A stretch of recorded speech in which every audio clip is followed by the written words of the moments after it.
Speech Pathology Act signed.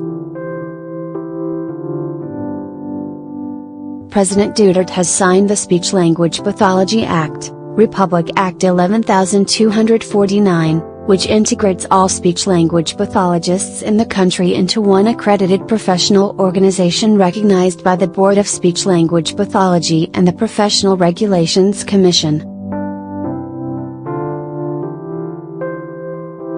The measure, which was signed last March 22, is a consolidated bill authored by opposition Senators Antonio Trillanes and Risa Hontiveros and Representatives Mario Vittorio Marino, Maria Carmen Samara, Gary Alejano, among others of the lower house.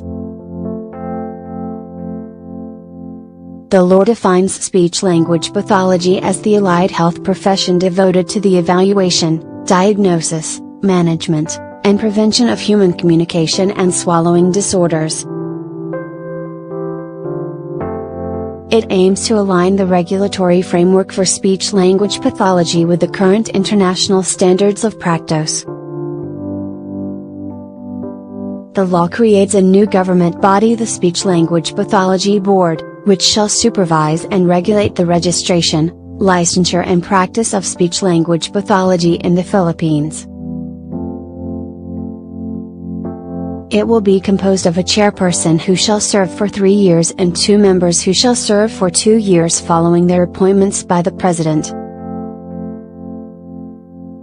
The board is mandated to promulgate, administer, and enforce rules and regulations necessary to carry out the mandate of the law, supervise and regulate the registration, licensure, and practice of speech-language pathology in the Philippines, develop and maintain standards for the practice of speech-language pathology, and adopt a code of ethics for speech-language pathologists.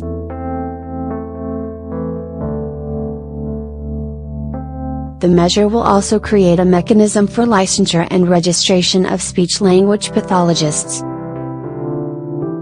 Under the new law, applicants for the said practice shall be required to undergo a licensure examination and must obtain a general average of 75% with no grade lower than 50% in any subject to qualify.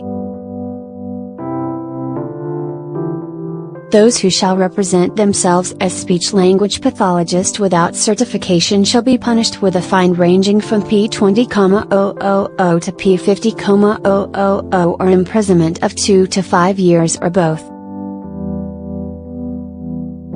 The same punishment applies to those unqualified to practice the profession who shall be found using the professional license of a speech pathologist, and those using the certification of another person.